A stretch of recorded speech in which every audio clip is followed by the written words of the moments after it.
bom dia, sejam todos bem-vindos à mesa redonda sobre cloud híbrida e multicloud do jornal IT Channel. Eu sou o Jorge Bento, sou o diretor do jornal IT Channel e esta, que é a última mesa redonda que o jornal organiza este ano, falar sobre o mercado que possivelmente terá em maior crescimento dentro das tecnologias de informação, que é exatamente o mercado e da multicloud e cloud híbrida. De acordo com os dados da IDC, reportando ao Q2, o mercado da infraestrutura empresarial para cloud cresceu cerca de 8%, o que não aconteceu mesmo com a infraestrutura on-prem para, digamos, tradicional, onde houve, inclusivamente, uma ligeira contração. Se juntarmos também os hyperscalers, obviamente este mercado cresce ainda muito mais em termos de infraestrutura, de acordo com a Canalys e para o Q3, o crescimento total do mercado deve ter andado por volta dos 16%. É para discutirmos as oportunidades que os parceiros podem ter neste mercado que estamos aqui hoje. Quero agradecer aos leitores a sua presença, assim como aos ilustres convidados do IT Channel para este debate. Para moderar esta mesa redonda comigo está a minha colega Marta Ferreira, ao qual passo a palavra. Marta? Bom dia Jorge, bom dia a todos, muito obrigada.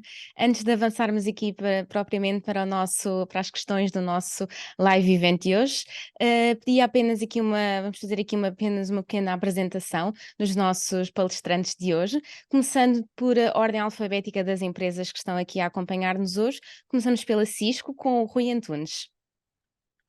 Bom dia a todos e obrigado pelo convite. Eu sou Cyber Security Sales Specialist, que é uma forma complicada de dizer que tenho a responsabilidade do desenvolvimento de negócio na área de cibersegurança em Portugal. Obrigada, Rui. Segue-se a IP Telecom, aqui representado hoje pelo Filipe Fresquilho. Muito bom dia a todos, obrigado pelo convite. Eu sou o responsável pela área de desenvolvimento de negócio de Cloud e Data Center da IP. Obrigada, Filipe. E por último, mas não menos importante, aqui o Hugo Silva da Total Store, a Rico Company. Muito bom dia, obrigado pelo convite e bem-vindos a todas as pessoas que nos estão a ver. Eu sou responsável pela área de cloud na Total Store, responsável pela estratégia de negócio e por todo o desenvolvimento de negócio associado também. Obrigada, Hugo. Seguimos então assim para a primeira pergunta aqui do nosso fórum. Passo a palavra ao Jorge Bento. Ok, muito obrigado. Então vamos falar exatamente sobre o negócio e o negócio que os parceiros podem ter neste mercado, que realmente é um mercado que se mantém com algum crescimento, mesmo quando as coisas estão às vezes um pouco mais paradas. E eu queria ouvir a opinião. Vamos primeiro ver qual é o ponto da situação atual, digamos assim. Como é que o este ano correu, se as organizações portuguesas seguem o trend e isto também estão progressivamente a adotar a cloud híbrida e a multicloud. E eu começava pelo Rui Antunes da Cisco e pedi-lhe exatamente pelo seu ponto de vista, pela experiência da Cisco no mercado nacional, como é que estamos a evoluir. Rui? Ora, então, bom dia. Isso é uma questão complexa. Sim, nós temos visto a adoção de cloud e multicloud, mesmo neste contexto económico, digamos, menos favorável. Mesmo aí, a adoção de cloud pública pode trazer vantagens pelo seu modelo de consumo, baseado em OPEX e não em CAPEX. E esse é um modelo que é bastante interessante, principalmente para projetos que estão a começar, quer sejam pequenas startups, quer sejam novas iniciativas que nascem dentro de organizações que já estão consolidadas. E porquê? Se uma organização vai lançar um novo projeto e não tem a certeza que esse projeto terá sucesso, e muitas vezes não temos essa certeza, poderá ser difícil justificar o investimento inicial necessário para esse projeto.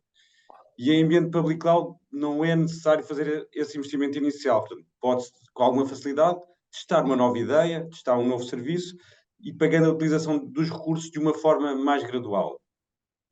E a utilização de várias clouds públicas, o chamado ecossistema multicloud, pode também trazer benefícios. Primeiro, benefícios financeiros, porque tem-se a possibilidade de escolher para cada serviço qual é o provedor de cloud pública que tem o melhor preço.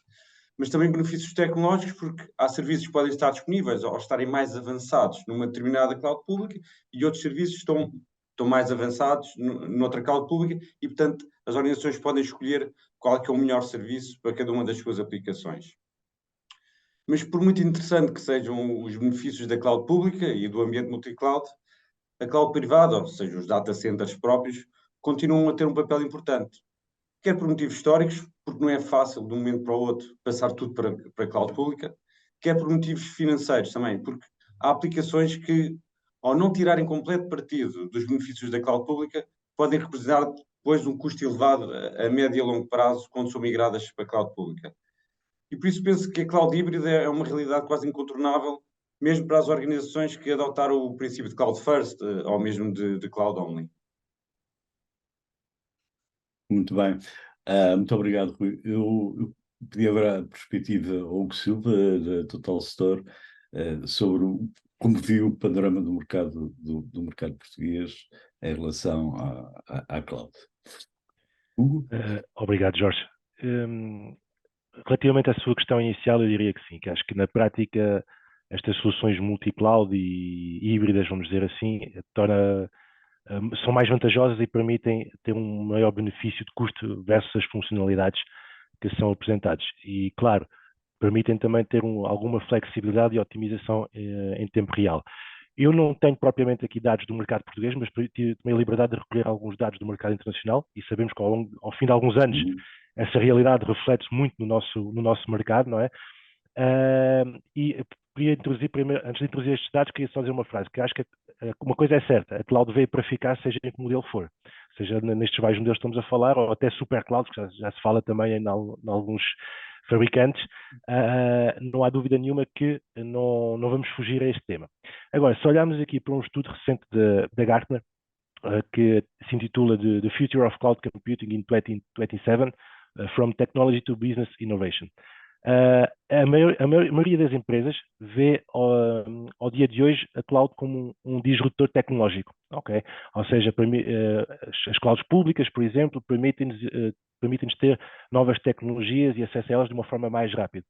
Mas o que está projetado para 2027 é que a maioria das empresas já verá a cloud como um disruptor de negócio e um facilitador da inovação.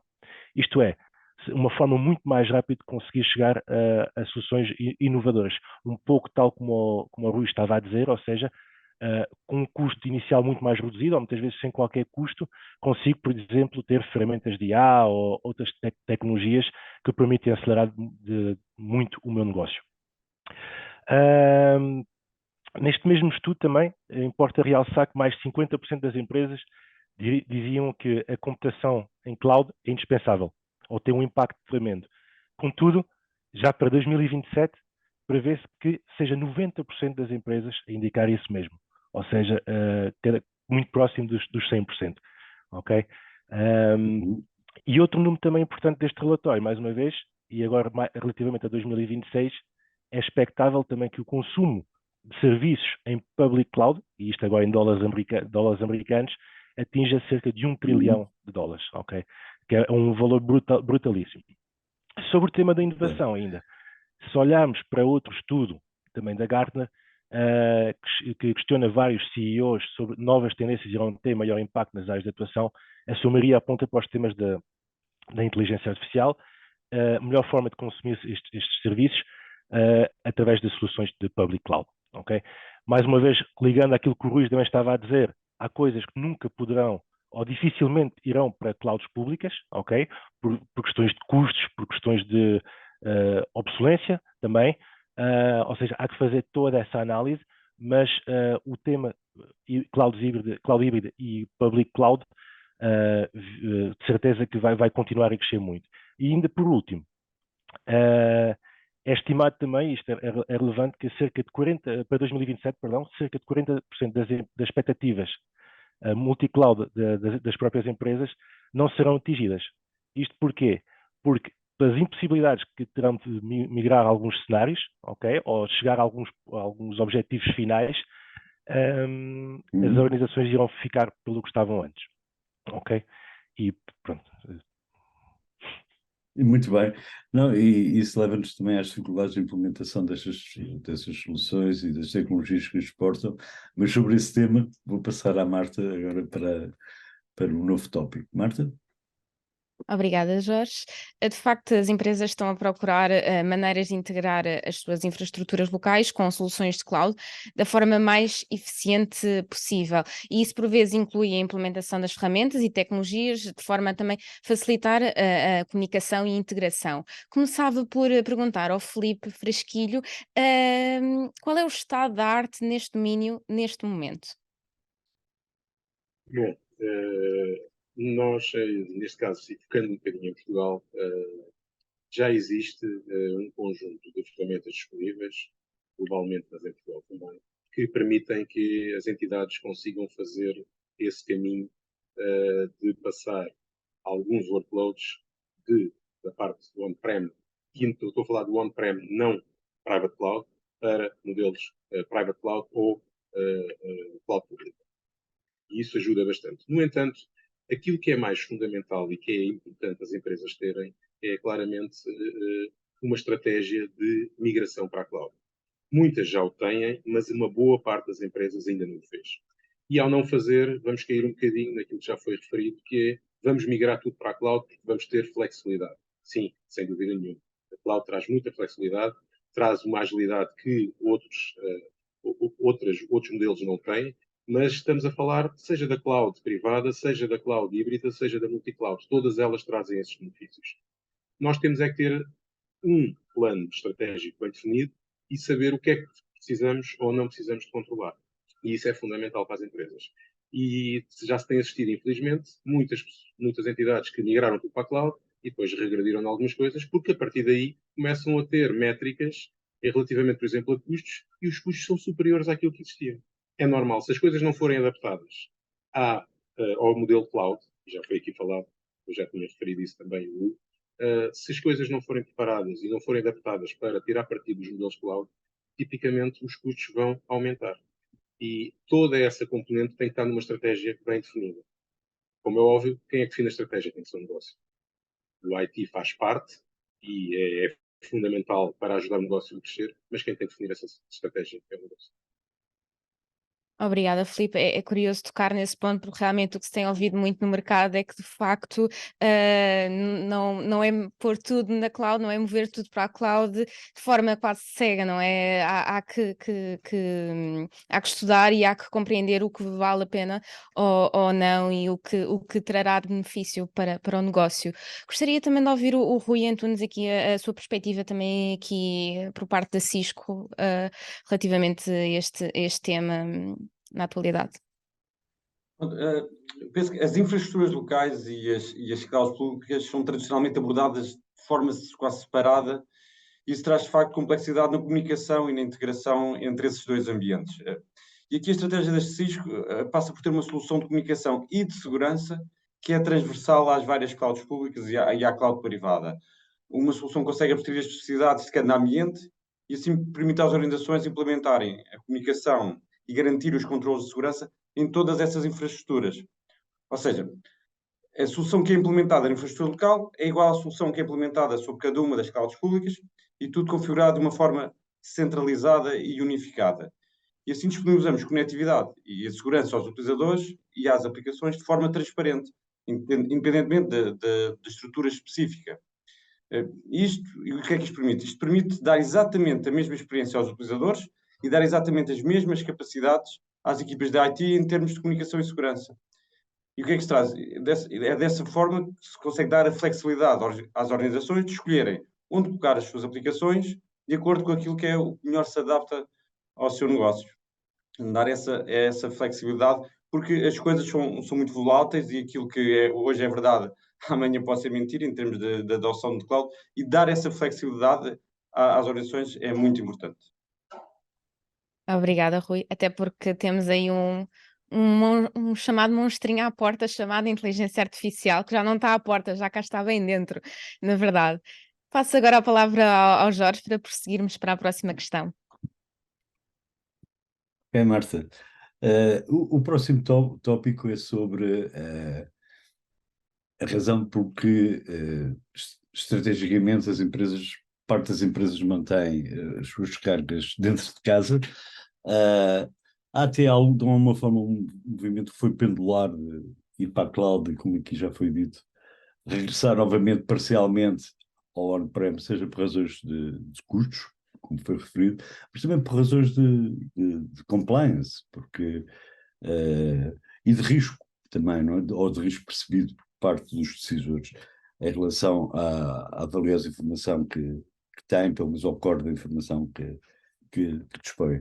Eu queria perguntar ao Hugo Silva, eu penso que aqui vamos ter várias perspectivas conforme falamos com os nossos convidados, queria perguntar ao Hugo Silva da Total Store como é que, na realidade, em relação aos clientes que aborda e ao mercado que consegue observar,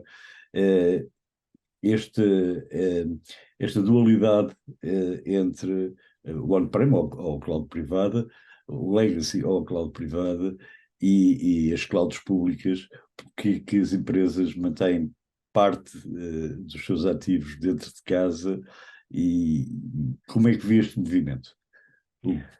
Obrigado, Jorge.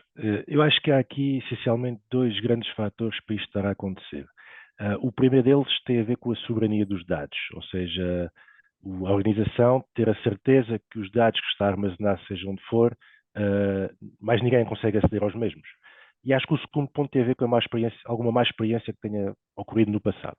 Mas, indo ao primeiro ponto, o tema da soberania dos dados, existe uma cada vez maior preocupação com quem é que pode aceder aos dados das organizações e, consequentemente, onde é que os mesmos podem estar armazenados.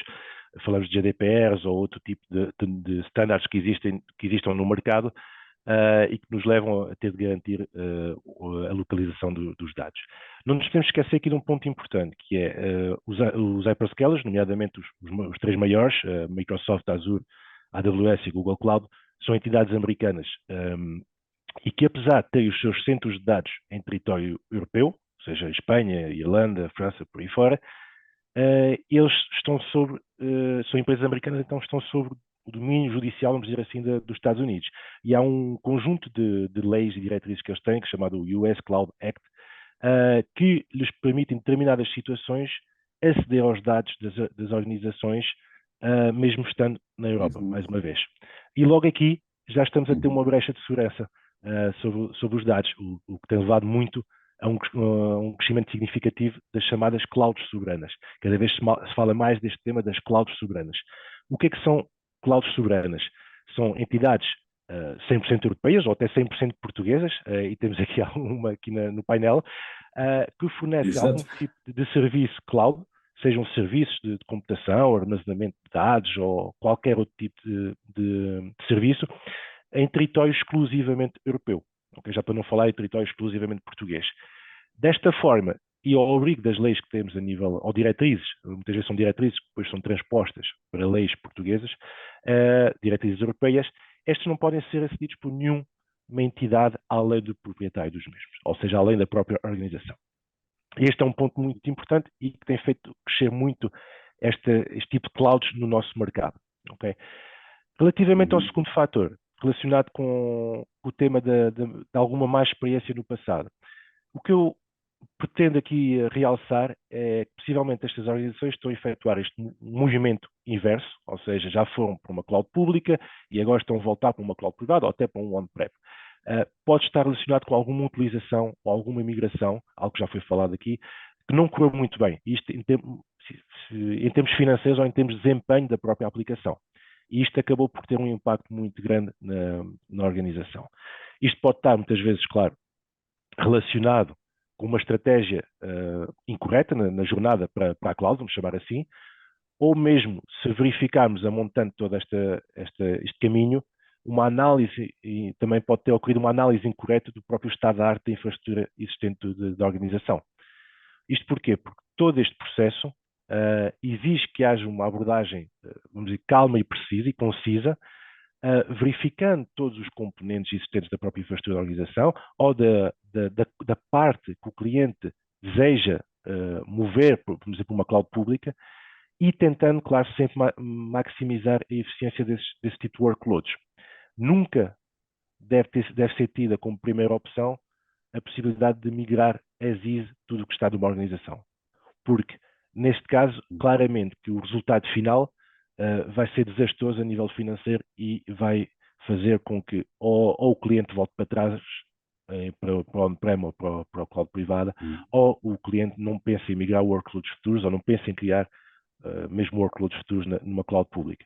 E do que tenho visto das várias infraestruturas das organizações com as quais trabalhamos, existem muitas formas de otimizar as arquiteturas que têm e aproveitar os benefícios, seja de uma cloud pública ou de uma solução multi-cloud ou do tipo de solução, mas otimizando muito financeiramente e até a nível de desempenho o que as organizações têm. Mas, claro, tem de haver todo um trabalho prévio, consultivo e especializado, vamos dizer assim, isso é muito importante, iremos falar mais à frente também, e especializado em toda esta vertente da análise do que as organizações têm. Muito obrigado. Bom, e Cloud Soberano é aqui com o Filipe, a IP Telecom é uma empresa nacional, com os data centers baseados no território nacional. Portanto, palavra para si, Filipe. Ok. Este tema realmente tem-se visto e nós temos percebido que tem havido muitas entidades solicitarem a componente de soberania dos dados, que já foi aqui falada por mim. É importante, nós conseguimos garantir isso, os nossos data centers estão em Portugal, e garantimos que os dados não vão para mais lado nenhum.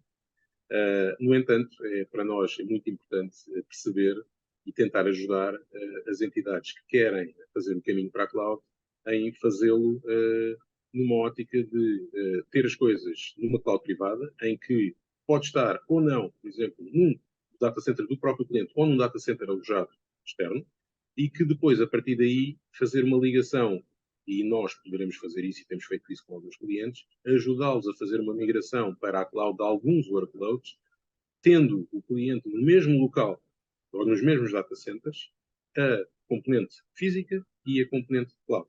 E desse modo, de uma forma transparente, há a possibilidade de fazer uma migração contida, controlada, verificada e com um planeamento correto. E isso tem sido efetuado e temos percebido isso nos nossos clientes. Há outra parte que é muito importante e que aqui ainda não foi falado, o Rui no início abordou, que tem a ver com a parte da segurança. A parte da segurança, todas as clouds, e aqui vou pôr mesmo todas as clouds, seja as clouds nacionais, onde nós estamos, sejam as multi-clouds, têm componentes de segurança importantes para poderem ser utilizados e configurados. Mas muitas delas, principalmente nas clouds dos grandes, as mega clouds, esses componentes não estão de início lá. Esses componentes têm que ser adquiridos. E há muitos clientes que têm a noção que vão ter as coisas na cloud e que estão protegidos, ou que têm a segurança lá embebida. Isso é um erro, e a componente de segurança tem que ser vista pelo próprio cliente, tem que haver controles próprios do próprio cliente para garantir que, se eu colocar os dados onde quiser, seja numa cloud nacional, aí com as garantias de soberania, seja numa cloud mais global, desde que eu consiga fazer o controle e ter o controle desses dados e da segurança, eu consigo ter uma garantia adicional e, muito provavelmente, vou conseguir fazer ou cumprir com o compliance que existe. No entanto, isto não é fácil. Isto é um caminho, e esse caminho tem que começar no on-prem. O controle tem que estar do lado do cliente. O controle não pode estar do lado do cloud provider.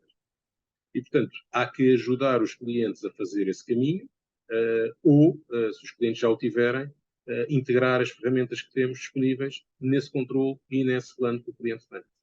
E, portanto, todas essas componentes são muito, muito importantes para que a jornada para a cloud, e, mais uma vez, a cloud, seja privada, híbrida ou multi-cloud, e eu sou defensor, e nós acreditamos que a cloud, seja em que modelo seja, ela vai ser mista, vai haver workloads na cloud privada, na cloud pública ou on-prem, na própria cloud que o cliente terá dentro de sua casa. Portanto, vai ser uma componente multi-cloud global em que todos vão poder utilizar e tirar o melhor partido de acordo com o custo que existir na altura sem ter preocupações de outra componente que ainda não foi falada e que é muito importante, o lock-in, muitas vezes acontece em algumas mega clouds, por soluções que são proprietárias e que depois de conseguir colocar lá os dados ou as soluções ou os workloads vai ser muito difícil mudá-los,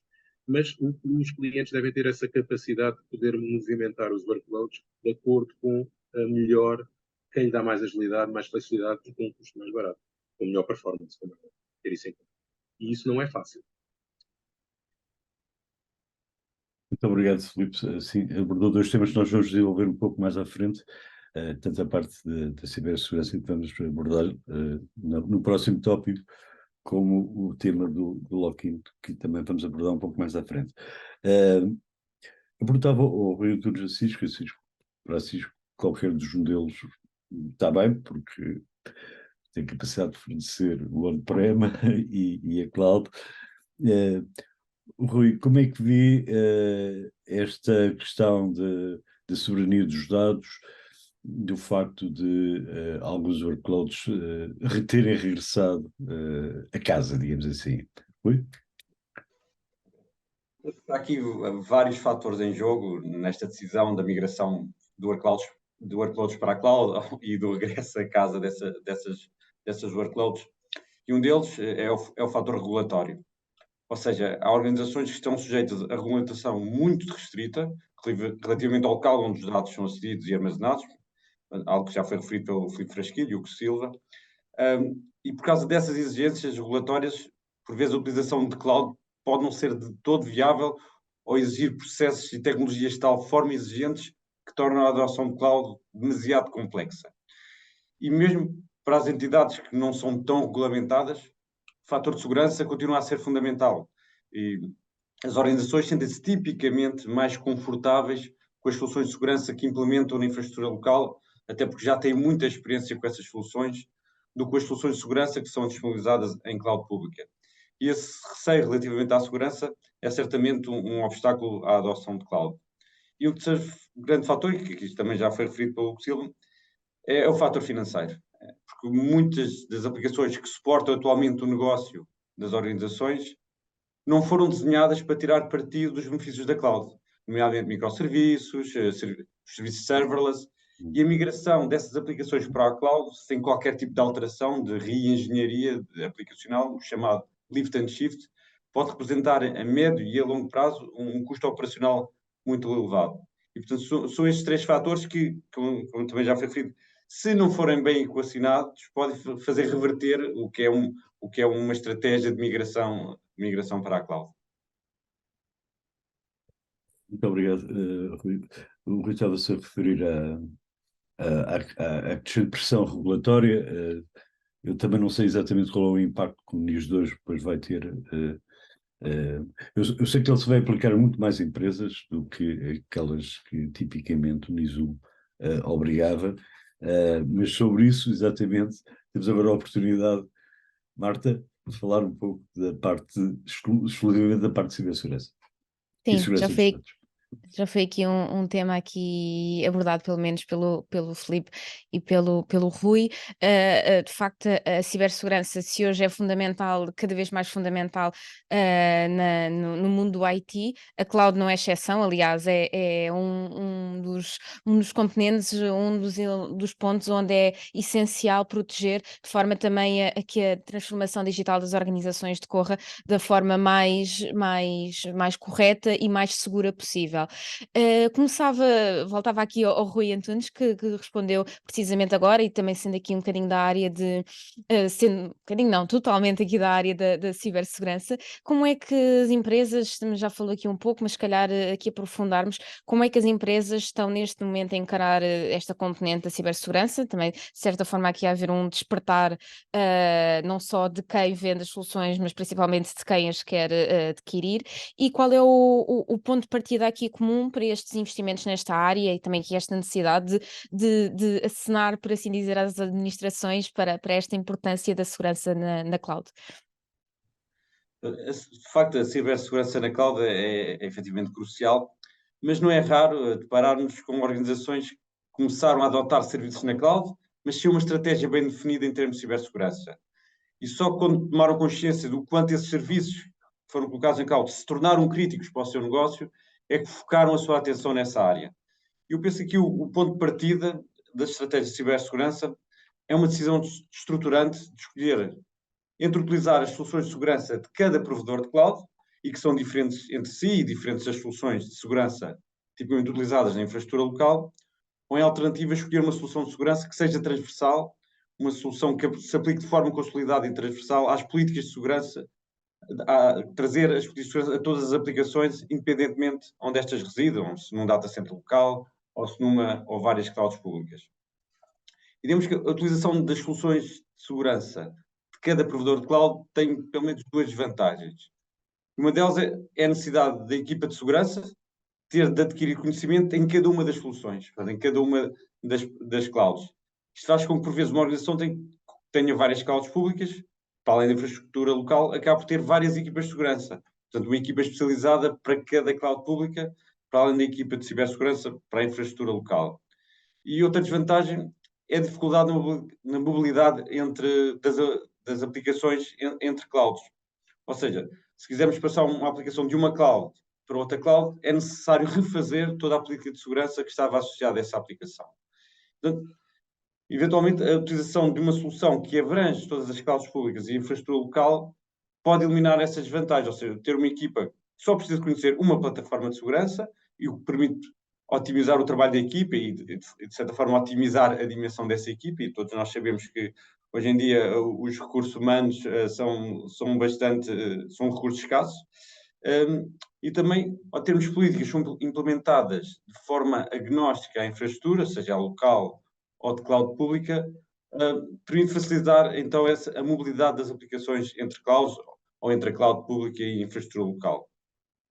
E depois de tomar essa decisão estrutural, há depois componentes da postura de segurança que são fundamentais ter em consideração, como é o caso da gestão de identidades, a autenticação dos utilizadores, a microsegmentação, pode evitar que, se uma aplicação é exposta, que não exponha também, não possa comprometer outras aplicações. Mas penso aqui, a ideia fundamental da cibersegurança é que esta deve ser vista de forma transversal, como uma plataforma e não como um conjunto desconexo de controles de segurança. De certa forma também oferece aqui esta vantagem, como o Rui referiu, de resolver aqui o grande problema que é, hoje em dia, a escassez de talento na área do IT, e também muito crítica na área da cibersegurança em particular. Filipe, eu sei que já falou aqui um pouco, já deu aqui uma introdução, mas gostava que aprofundasse aqui também o tema aqui na sua perspectiva, como é que também, enquanto IP Telecom, estão a encarar, como é que junto dos clientes, a sua percepção aqui sobre a cibersegurança e sobre implementar ou trazer para cima da mesa este tema importante. Nós temos visto, no conjunto alargado de clientes que temos, maturidades completamente diferentes. E desde a maturidade que existem planos de segurança e que as entidades já utilizam ferramentas que são agnósticas, como o Rui disse muito bem, agnósticas ao cloud onde estão algumas aplicações ou alguns workloads, é fundamental para conseguir ter um plano bem definido e conseguir medir, que é aquilo que é o objetivo principal, medir, perceber, para depois poder corrigir se houver algum problema. No entanto, há outras entidades que, infelizmente, não têm de todo essa visão e vão utilizar aquilo que é mais económico ou aquilo que está disponível e que acham que lhe dá alguma segurança, mas depois obriga a ter, lá está, recursos adicionais para fazer essa gestão, ou tem de subcontratar a terceiros. E toda esta componente vai levar a custos acrescidos e não ter uma visibilidade global daquilo que deve ser a cibersegurança. Adicionalmente a isto, o compliance que vem aí, já temos na componente dos dados, como foi falado, e a privacidade. Temos na componente de cibersegurança algum, mas vamos ter muito mais. Com a NIS 2 para a globalidade das entidades e o DORA, que ainda é pior para a componente financeira, nós vamos ter aqui um conjunto de entidades que vai obrigatoriamente estar submetida a controlos adicionais, nomeadamente na componente da cadeia de valor. uma entidade que tem os seus serviços e que tem prestadores de serviços, esses prestadores de serviços têm que cumprir com um conjunto de regras. E isso vai estar bem definido, na NIS 2 vai estar bem definido, e é fundamental que essas regras sejam cumpridas e que sejam cumpridas por todos. E de logo, a partir daí, vai haver uma grande necessidade de homogeneização deste tipo de serviços, de se conseguir fazer uma gestão mais global e não uma gestão particularizada de workload a workload, que é aquilo que em muitas situações ainda acontece. Portanto, o mercado vai dar um grande salto nesta área, não tenho dúvida nenhuma, nos próximos anos, e nós temos a obrigação de ajudar os clientes a definir o tal plano estratégico da migração para a cloud, onde a componente de segurança e de cibersegurança é fundamental e é crucial para que as coisas possam correr bem. Porque o grande problema que se tem visto ultimamente é existem muitas ferramentas, as entidades, muitas delas têm ferramentas a mais, que não conseguem ter o controle sobre essas ferramentas. E não tendo o controle, elas estarem lá ou não estarem é quase a mesma coisa. Eu diria que é pior, porque já gastámos o dinheiro, portanto fizemos investimento e não temos a tirar o partido disso. Claro. Muito obrigada, Filipe.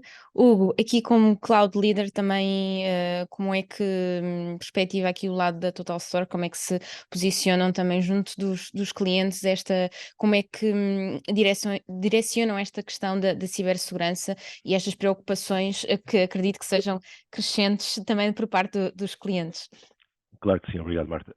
Já foi um pouco dito aqui pelo Rui e pelo Filipe, a questão, claro, da uniformização das soluções. Isso é fundamental até para otimizar financeiramente, ok? Porque no fim há sempre uma otimização financeira, não podemos descurar isso. Mas gostaria de introduzir aqui só um pequeno dado também relevante, que mais um estudo da Gartner que estive a analisar também. Este era um bocadinho mais antigo, antes da pandemia, 2019, e estava previsto para 2020, na altura, que 95% das falhas de segurança em cloud seriam da responsabilidade das próprias organizações e não dos hyperscalers ou quem quer que gira essas clouds. Seria dos próprios clientes dessas clouds, ok?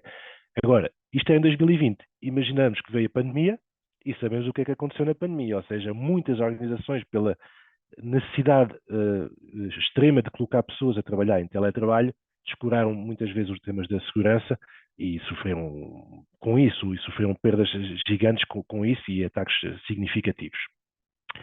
Isto também, lá está, a segurança acabou por ser sempre o parente pobre, vamos dizer também, nesta parte já o IT era e a própria segurança também nesse aspecto que era considerado. Claro que depois disto, de todos estes ataques, estes temas de ransomware que ainda continuam a afetar muito as organizações, há um investimento significativo e até há orçamentos dedicados às áreas de segurança nas várias organizações.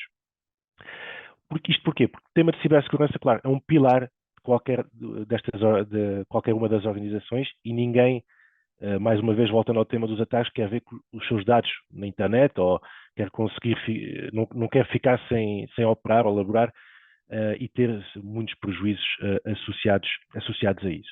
Importa também salientar aquilo que já foi falado anteriormente, que as entidades governativas, seja a nível nacional ou principalmente até europeu, estão a trabalhar arduamente nestes temas, e nomeadamente com a introdução do NIS 2. E o que é o NIS 2?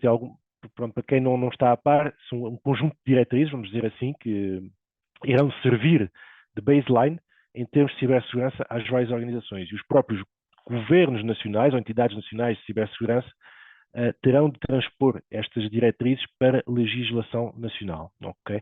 Importa salientar sobre o tema do NIS 2, que por sua vez, claro, é uma evolução do NIS, mas tem muitos pontos-chave relevantes para as organizações. Claro, o âmbito é muito mais alargado a nível de empresas que irá afetar. Antigamente, se calhar, falámos de empresas, de entidades da defesa, por exemplo, ou que tinham dados confidenciais. Hoje, com o NIS 2, falamos de áreas de energia, áreas de transportes, saúde, setores que tenham importância vital a nível nacional, ou outros que tenham informação considerada confidencial ou de importância nacional também, ok?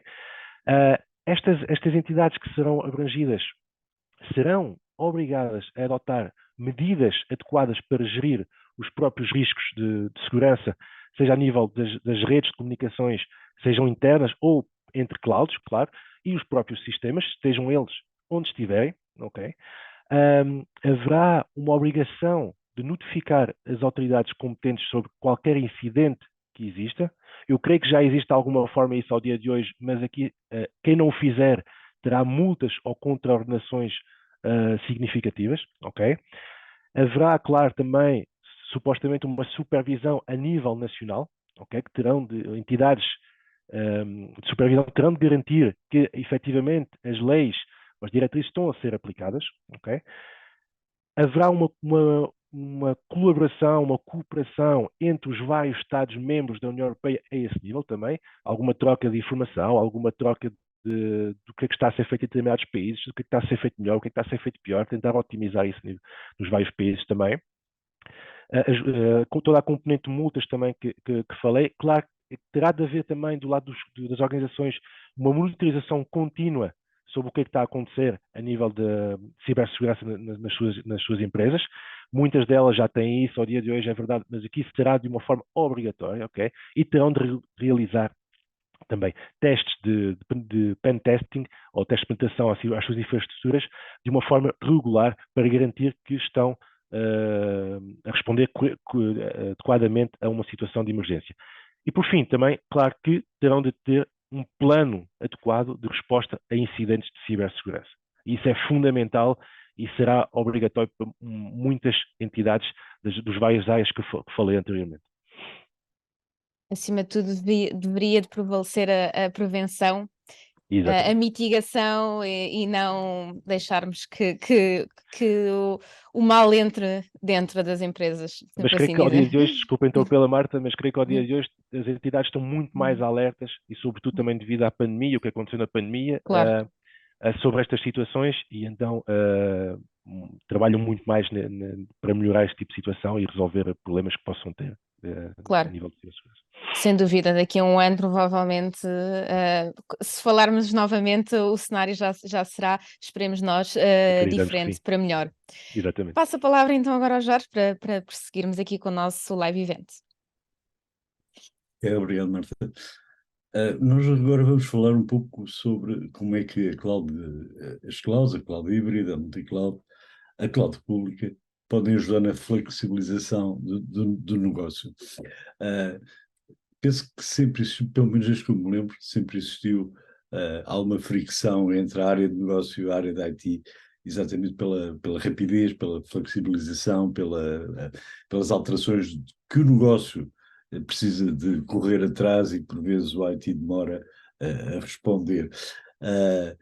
Filipe, as clouds, sejam clouds públicas, híbridas, multicloud, podem responder a este desafio que o IT sempre teve de corresponder à área de negócio, ou seja, às ambições, às necessidades da área de negócio? Filipe. É uma pergunta bastante interessante, porque eu diria que, na grande maioria das entidades hoje em dia, as áreas de IT já estão a trabalhar com o negócio para que consigam responder o mais rápido possível, e estamos a falar já com flexibilidade e agilidade interessante, porque caso contrário, se isso não acontecesse, como já aconteceu anteriormente, digamos que a cloud seria um motor para o Shadow IT muito maior. E atualmente já não é. E não é porquê? Principalmente pelas razões relacionadas com o compliance e com a segurança. Porque meter as coisas em cloud e fazer testes em cloud com as necessidades que o negócio tem hoje em dia é muito fácil. E digamos que não é preciso nenhuma expertise assim suficiente para. Mas depois integrar as coisas, garantir que a segurança, garantir a privacidade, garantir toda essa, lá está, o tal plano estratégico que tem que existir nessa componente de migração, aí é que já é necessário o expertise. E o IT já não é visto, pelo menos nós temos visto isso na grande maioria das entidades, não quer dizer que sejam todas, mas a grande maioria das entidades, o IT já não é propriamente a informática da cave, vamos dizer assim. Okay? O IT já começa a ter muita importância para o negócio. Portanto, o negócio já o vê como um dos motores para conseguir alavancar a componente do negócio e poder inovar e poder ser mais ágil e flexível. E, portanto, o IT tem que trabalhar nessa componente com o próprio negócio e ajudar o negócio. Isso já tem acontecido em muitas situações, E, como é óbvio, a cloud veio ajudar muito a essa parte. Mas a cloud per si, numa fase inicial, ajudou mais a criação de Shadow IT, que em muitas situações agora está a ser corrigida. Okay? Já corrigida, e porquê? Por causa da componente, volto a referir, do compliance e da cibersegurança. Aqui, o que é fundamental para as entidades perceberem, e neste caso para o negócio perceber, é que às vezes a agilidade e flexibilidade adicional, sem ter em conta um planeamento correto, pode pôr em causa o negócio na sua totalidade mais à frente, por causa de uma quebra de cibersegurança. E isto, com aquilo que tem acontecido nos últimos tempos, com as notícias que têm acontecido, com algumas empresas que têm vindo a lume, toda a gente tem conhecimento, levantou as campainhas de quase todas as entidades relativamente a estes pontos que são fundamentais. E, portanto, vê-se muito mais um alinhamento entre a agilidade necessária, claramente, a inovação necessária, claramente, mas sendo o IT a liderar em conjunto com o negócio essa parte. Muito bem. O que referiu, eu acho que foi, o que o Filipe referiu, acho que foi visível numa fase inicial da cloud, em que o negócio fez um shortcut pelo IT, não é? Quer dizer, fez o seu caminho e nem o IT estava dentro das Já agora, decisões desculpe interrompê-lo, Jorge, mas foi feito isso porque, lá está, o IT não estava preparado e não respondia. E teve que começar a responder, claramente. Por causa dos vários controles, mas teve que conseguir responder dessa forma. Muito bem. Eu não sei se o Teve que Hugo conseguir responder dessa forma. Não sei se o Hugo ou o Rui querem contribuir para este tema da forma como o negócio e o IT estão a trabalhar ou deveriam trabalhar. Hugo, quer contribuir? Eu visão? penso que posso repetir um bocadinho depois com os vários pontos mais à frente, mas acho que sim, acho que numa fase, aquilo que um pouco o Filipe disse, numa fase anterior, o IT não acompanhava, não é? E havia sempre um chamado Shadow IT, mas claro que sabemos que na prática, por mais que o IT lute, às vezes o negócio dita o caminho, e não podemos fugir muito disso por várias razões. E o que se tem visto, o que está a acontecer, perdão, é que o IT, seja através de agora de soluções que lhes permitem ter rapidez na disponibilização de produto, vamos dizer assim, tem de caminhar pelas soluções mais multi-cloud, porque umas deram vantagem em determinadas situações, outras deram vantagem noutras. Um determinado hyperscaler terá vantagem numa situação, outro noutra, ou o próprio on-prem ou cloud privada poderá ter vantagem noutra situação, ok? Não nos podemos esquecer dos temas, mais uma vez, já falamos aqui das soluções legacy. Há soluções legacy que têm de ficar em casa do cliente, ou até podem estar numa cloud privada, vamos dizer assim, alojadas numa cloud privada. Mas, e quando falo de soluções legacy, falo, por exemplo, do AS400, que todos conhecemos. Dificilmente, para não dizer impossível, será transpô-lo para uma cloud pública, ok? Salvo se a aplicação em si que utiliza esse tipo de solução mudar drasticamente a sua forma de abordagem, ok? Ao produto. E é um pouco por aí que só para acrescentar ao que o Filipe estava a dizer. Claro. E os programadores de COBOL continuam a ter muita procura. Exato, e não são muito baratos. Ao dizer-se, não é? Exatamente. Muito bem. Marta, vamos avançar para o próximo tópico?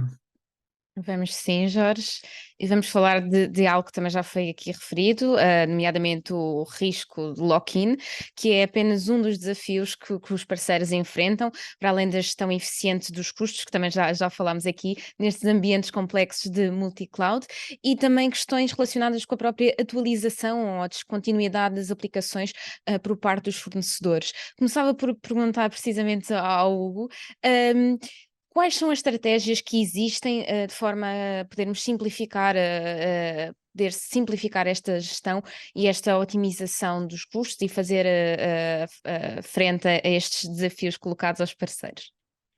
Obrigado, Marta. Sim, eu acho que aqui há 2, 3 caminhos. Vamos dizer, o último, depois falarei dele no final, não direi que seja um caminho, mas seja uma forma de utilizar os outros.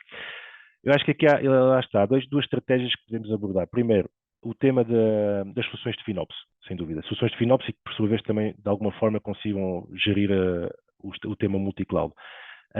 Este tipo de solução, devidamente interligado, porque depois há, claro, toda esta necessidade de interligação com as várias clouds existentes, sejam elas públicas ou privadas, ok? E é importante realçar que as soluções de FinOps podem interligar-se também a soluções de clouds privadas, desde devidamente configuradas para tal, ok? Permite identificar quais são os custos associados a determinado workload, vamos dizer assim, e o workload pode ser um projeto que uma determinada equipa de uma organização está a criar, ou etc. Além de também indicar onde é que determinados workloads poderão ser mais eficientes, seja em termos de desempenho ou seja em termos de financeiros, mais uma vez, ok? Claro que esta gestão dos workloads em si, entre as diferentes clouds, também pode ser automatizada, ok? Além de dar a analítica, a informação, vamos dizer assim, pode também automaticamente mover os workloads entre estas várias componentes, como seja mais eficiente. Algumas destas soluções, é importante realçar, é que têm a grande vantagem de se pagar elas próprias, ou seja, o custo de licenciamento, vamos dizer assim, corresponde a uma percentagem da otimização financeira que é conseguida ao longo do tempo, ok? E isso é fundamental para estas soluções conseguirem ter adesão ao mercado e tem-se visto que está a acontecer assim, porque os clientes, as organizações podem, vamos dizer assim, experimentar estas soluções e verificar que efetivamente trazem bastante benefício. Outro ponto importante também que já referi anteriormente é que estas recomendações financeiras devidamente configuradas também dão toda a componente de cloud privado ou on-prem que o cliente tem e sugerir também, claro, de colocar um determinado workload numa cloud privada ou numa solução on-prem. O segundo caminho que referi, e muito para evitar o tema dos lock-ins e gerir eficientemente também estas soluções multi-cloud, sem falar no tema financeiro agora, passa muito pela utilização de ferramentas que apresentam um custo fixo, vamos dizer assim, um custo fixo mensal, claro, dependendo da necessidade que tem, ou seja, se falarmos de armazenamento, por exemplo, custa X, mas se precisar de mais vai ter um custo superior, claro, mas não tem custos ocultos, vamos dizer assim, de puxar tráfego, de clouds públicas ou replicação, etc. Não tem qualquer outro tipo de custo associado.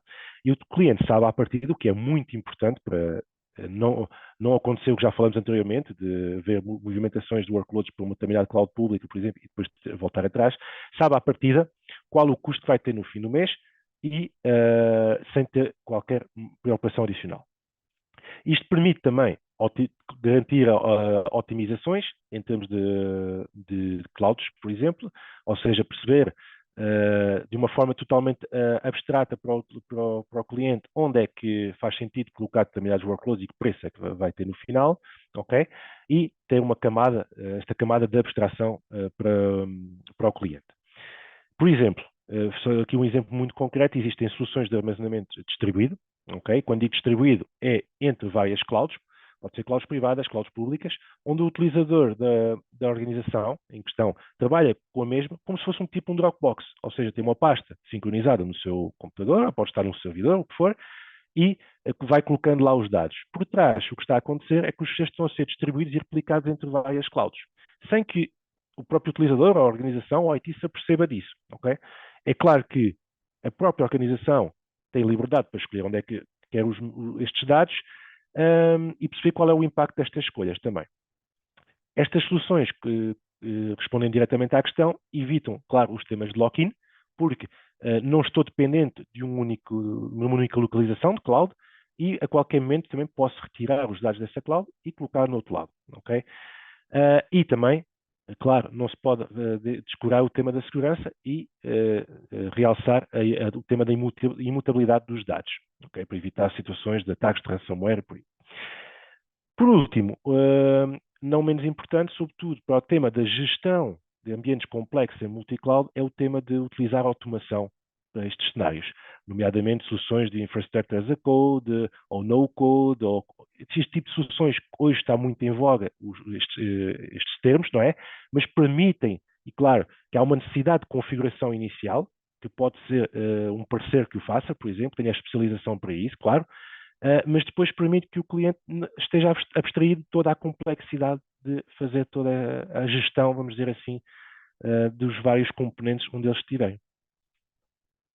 Obrigada, Hugo, pelo contributo. Gostava também de ouvir aqui o Filipe sobre esta questão, também a sua experiência aqui a ajudar aliás, a tentar enfrentar estes desafios e também aqui as soluções um pouco já faladas pelo Hugo, aqui a sua opinião.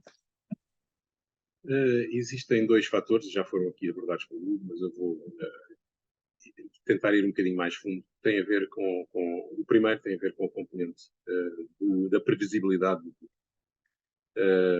Nós, nas nossas soluções, e somos muito claros para os clientes, o cliente paga pela utilização e não há custos escondidos. Se utilizar menos, por exemplo, a nível de rede, da componente de rede, se utilizar menos ou utilizar até ao limite da rede, é exatamente o mesmo, paga o mesmo. Não há cá a situação de, por exemplo, e há vários casos desses que foram reportados internacionalmente, nas mega clouds, sejam elas quais sejam, de alguém conseguir entrar numa máquina, tomar conta dessa máquina, começar a fazer mineração nessa máquina e os custos, de repente, de um dia para o outro, são exponenciais para o cliente que está a pagar, só se vai a perceber disso passado alguns dias. Alguns deles até só no mês seguinte, quando a fatura vem. Não tem esse controle. Isto do nosso lado, por exemplo, nunca poderia acontecer. E isso é fundamental porque dá previsibilidade na ótica dos orçamentos, e muitas empresas, de acordo com os seus orçamentos, é que podem fazer os investimentos ou avançar com soluções novas de inovação ou de necessidades adicionais. Agora, também tem de se ter em conta, claro, e é o normal, não é? As coisas crescem. As necessidades do IT, são raras as situações, apesar de haver, mas são raras as situações em que há uma diminuição das necessidades. Tipicamente, a necessidade seja de computação, seja de armazenamento, cresce. E esse crescimento, desde que o valor esteja bem definido e fixo a partir da altura que começa a utilizar, começa a pagar. Esse é um ponto fundamental e eu acho que é muito importante as empresas saberem gerir essa componente. Depois, outro ponto que também já foi aqui falado, mas eu também vou abordá-lo de uma forma diferente, tem a ver com o lock-in. E o lock-in é algo que muitas das empresas, ao aderirem a certas funcionalidades que alguns cloud providers têm e que muitas vezes dão jeito, atenção, em muitas das situações dão jeito, têm que perceber bem quais são os custos de ficarem numa componente lock-in, porque futuramente não vão poder retirar o seu workload de lá de forma fácil, vão ter que fazer adaptações, relativamente ao benefício que têm financeiro ou mesmo para o negócio. E isto, mais uma vez, com aquilo que já foi dito anteriormente, tem que se fazer uma análise, tem que se fazer um plano daquilo que a entidade prefere e pretende. Porque as coisas têm que mapear os custos financeiros, têm que mapear a componente do negócio e tem que se perceber quais são os benefícios e quais são, portanto, as vantagens e as desvantagens de cada ação que se vai tomar. Aqui abordando, portanto, é necessário que se faça uma análise de risco relativamente a estas componentes. Se isso não for feito, é tirar moeda ao ar, pode ser que calhe bem, mas a maioria das vezes não calha bem. E a gente sabe isso e tem muitos exemplos. E, portanto, nós temos que tentar ajudar as empresas, e aqui tentamos ajudar, muitas vezes, mesmo que não seja na nossa cloud, em ter coisas. Nós acreditamos que o modelo é híbrido e multi-cloud. Há coisas que têm que estar nas outras clouds, porque há funcionalidades que estão lá e que são melhores, não vale a pena. E, portanto, temos é que tentar ajudar os clientes a perceber se as vantagens são superiores às desvantagens, e aí, claro, é uma decisão que o cliente tem que tomar. Obrigada, Filipe. Antes de passar a palavra ao Jorge para a última questão, e sendo que será a minha última intervenção, queria só agradecer também aqui a participação fluida aqui do nosso live event. Passo agora então a palavra ao Jorge para a última questão. Muito obrigado, Marta. Bom, e a última questão tem a ver com os nossos leitores, tem a ver com os parceiros para o qual nós dirigimos o jornal, o IT Channel. Que oportunidades é que a cloud híbrida e a multi-cloud trazem ao nível do negócio dos parceiros. E eu interessava este tópico em primeiro lugar ao Rui da Cisco. Rui Nunes? Penso que o principal, o primeiro desafio é a própria decisão de adotar ou não cloud. E os parceiros podem ser um importante apoio em todo o processo de tomada de decisão, trazendo toda a sua experiência nos vários aspectos envolvidos, financeiros, processos, a tecnologia, planeamento. E depois de tomada dessa decisão, penso que há um grande desafio também, que é o destes ambientes envolverem potencialmente a utilização de um elevado número de tecnologias, na infraestrutura local, em cada cloud e nas várias áreas, comunicações, segurança, computação, armazenamento, etc. E que os parceiros podem ajudar pelo menos em duas vertentes. E a primeira é emprestar know-how com as suas equipas especializadas nessas diferentes tecnologias, ou seja, ser uma espécie de extensão das equipas dos clientes nesta jornada, digamos, de adoção do cloud. E penso que aqui também há uma oportunidade dos parceiros de abordar este desafio como uma solução que consiga responder de forma transversal às necessidades dos clientes neste ambiente cloud híbrida e de multi-cloud. Ou seja, trazer uma solução que consiga entregar os objetivos tecnológicos e de negócio de uma forma consolidada sobre estes ambientes que são certamente muito heterogéneos. Obrigado, Rui. Eu dirigi a mesma questão ao Filipe, as oportunidades que existem para os parceiros e como é que vocês os ajudam e direcionam? As oportunidades, como se percebe, o crescimento da cloud, seja ela privada, híbrida ou multi-cloud, acho que ninguém tem dúvidas que o crescimento vai ser na ordem dos 2 dígitos anualmente. E, portanto, os parceiros são fundamentais aqui para perceber e para ajudar a tirar proveito desse crescimento, que é algo que os clientes necessitam. Os clientes, hoje em dia, querem a maioria das suas soluções baseadas em serviço, pago pelo consumo. É muito mais fácil para o negócio, torna as coisas mais ágeis, dá a possibilidade de termos crescimentos e, principalmente, também ter a possibilidade de crescer. Isso é fundamental. Há coisas que são possíveis de fazer, há outras que não por isso, mas normalmente, em termos de licenciamento, por exemplo, é algo que é possível fazer e agrada muito aos clientes esse modelo. E, portanto, os parceiros, com a confiança que têm, tipicamente, em trabalhar com os clientes diretamente, é fundamental retirarem e ajudarem os clientes a fazerem esse caminho. Para além de poderem aqui ajudar na transformação digital das próprias entidades, portanto, dos próprios clientes finais.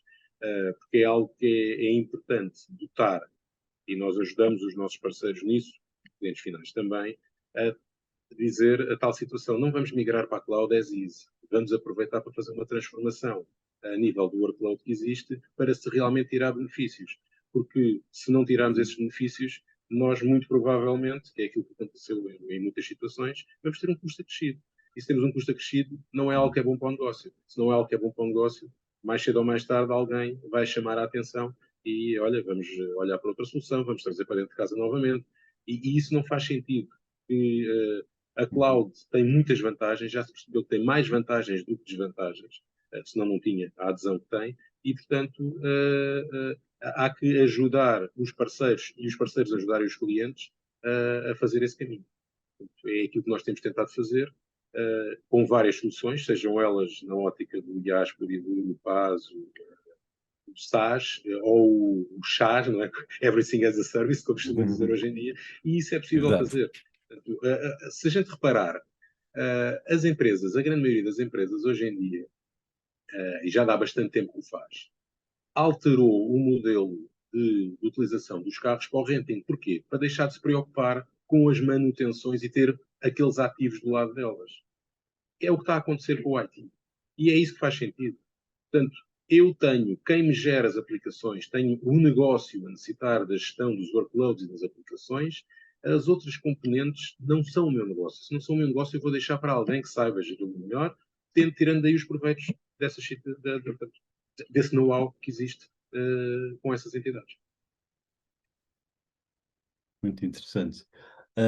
Muito obrigado. Hugo, numa perspectiva necessariamente diferente da Total Store, na vossa perspectiva, a partir do vosso ponto de vista, quais são aqui as principais oportunidades de desenvolvimento de negócio? Obrigado, Jorge. Eu, antes de ir às oportunidades, queria só referir também, se calhar, o principal desafio que temos ao dia de hoje, e como parceiro. Eu acho que é, sem dúvida, a fuga de talento que temos visto para outros mercados. Tem sido uma constante desde os tempos da pandemia, muito também devido à possibilidade de trabalho remoto. Não é? Vemos muitas pessoas a trabalhar para outras geografias, não Portugal, a partir de Portugal, nas suas casas.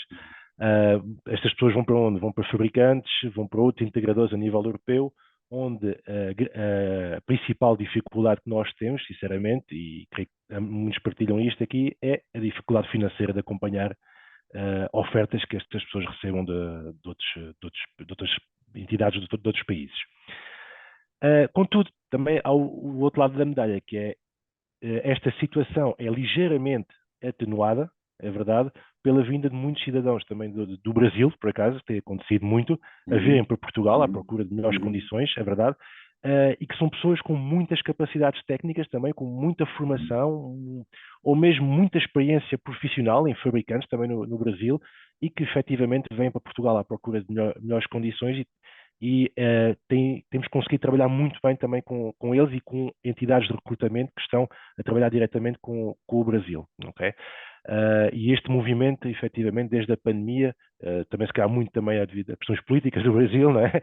Não vamos entrar por aí, mas muito devido a isso, se calhar, tem feito com que as pessoas venham muito para Portugal, ter uma facilidade diferente, claro. E são muito bem formadas, não é? São tecnicamente muito bem formadas. Seja a nível de académico ou de cursos que tirem, ou a nível também profissional. Okay? Vemos muitas pessoas a vir de fabricantes do Brasil para Portugal trabalhar em integradores ou outro tipo de entidades. Okay?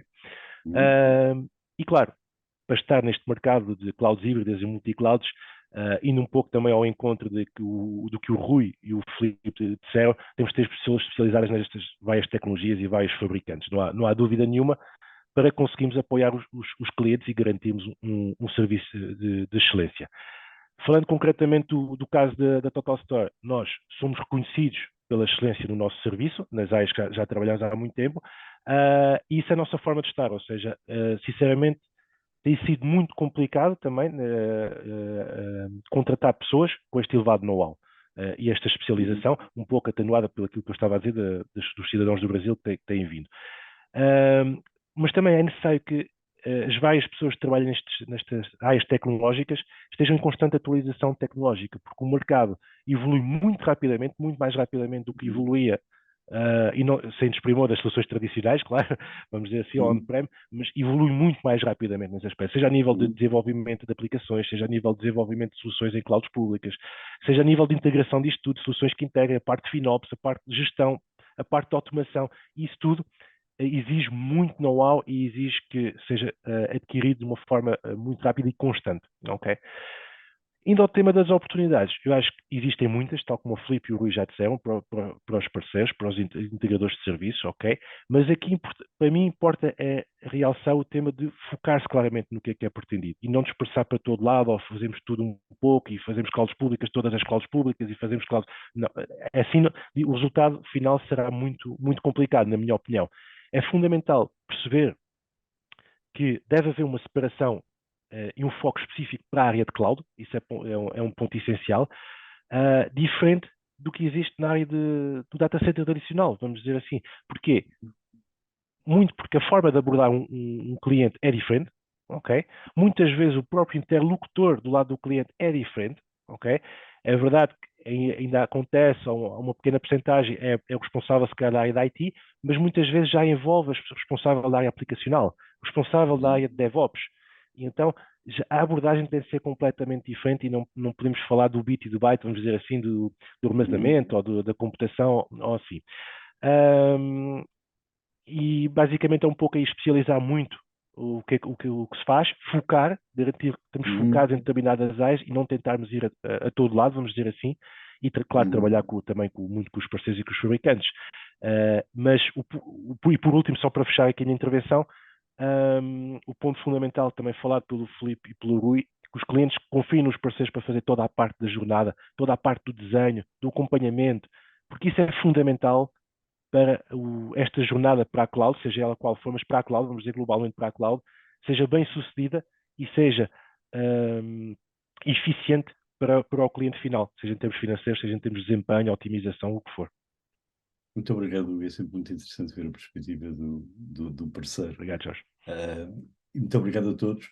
Resta-me agradecer aos leitores que nos seguiram este live event, agradecer a vocês pelo magnífico contributo que os nossos convidados deram e até uma próxima oportunidade. A reportagem deste live event, assim como o seu vídeo, serão disponibilizados no dia 7 de dezembro na edição digital do IT Channel e uma semana depois na versão impressa. Muito obrigado a todos. Até à uma próxima.